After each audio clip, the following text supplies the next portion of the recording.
Culture Secretary Lucy Frazer has told sports chiefs in the UK that trans women athletes should be banned from competing against women because, guess what? They're men and they have an indisputable advantage physically. Well, joining me right now is journalist Debbie Hayton, herself living as a trans woman. Good afternoon to you, Debbie.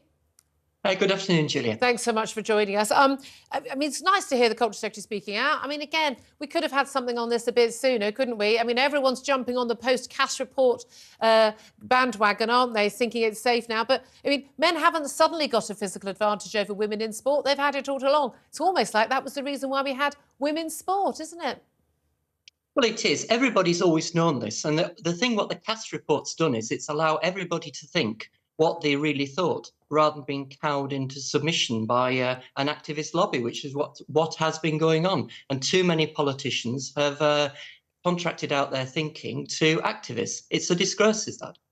I mean, this is the thing. It's the fact that the activists have been able to have such impact. And we've seen, you know, in America, Leah Thomas as a swimmer. I mean, huge, big, hulking 6-foot-pluser wandering around, apparently, with his bits wobbling in the breeze in the ladies' changing room, where we had no business being, by the way, not with the consent of the other women swimmers. We see this all the time. We see runners, we see cricketers, we see footballers. We've seen even in some much harder contact sports where men are quite clearly competing, claiming to be trans women, then, well, even if they are, I mean, you know, I've just introduced you as her, but just, you know, again, I hear the word Debbie, I say her. You know you're a man, you live as if you were a woman, but you know you're a man.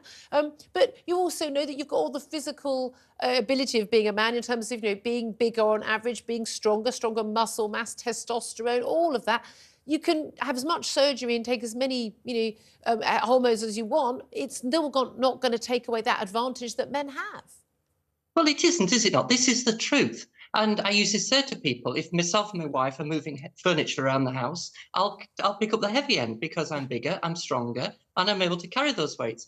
For trans women to be able to get a free pass into women's sports because they felt like women, whatever that meant, was a disgrace. It really was. But it brought this issue to the wider public recognition.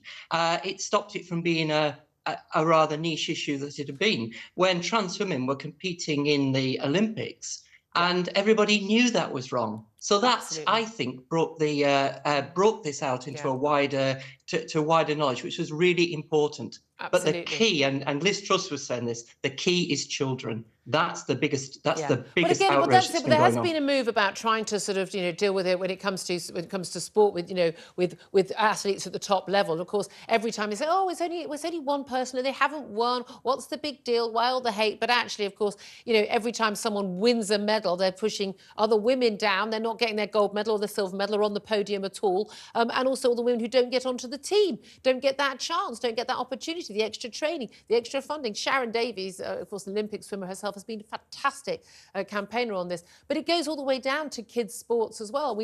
I always thought, I mean, one of the things I've talked about on the show a lot ever since we launched in 2016 was about this issue, because I knew as soon as you get dads involved, as soon as dads know that their daughters aren't going to win a race anymore because some boy is now competing in the girls' race, funnily enough, dads won't take any nonsense. Mums want to be nice. It's a women's affliction, but dads ain't going to be nice when it comes to their daughters basically facing, let's face it, cheats.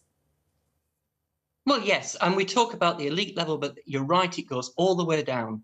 If I do a park run on a Saturday morning, I put an M in the box, and I'm in that category. I'm in that male category. It doesn't bother me. I run the same race against everybody else. But what it means is I don't push other women further down their sex category. That's the outrage that happens at every single level. It's not just about winning. It is also about the taking part. Yeah. But it's also about fairness. The key thing about sport is we have the rules and we know why the rules are there, and we know why we actually brought in women's sport. And just at the point, by the way, in the last 5 years or so, when women's sport has started to be taken seriously, you know, loads of people watching the Women's World Cup in football, and people, you know, women finally earning some decent dosh in sport as well. And then at this point, oh, what a funny time for a load of men to suddenly think that they're women to get involved. I mean, we know what's been going on. Debbie Hayton, you've been fantastic on this. Thank you very much indeed for joining us.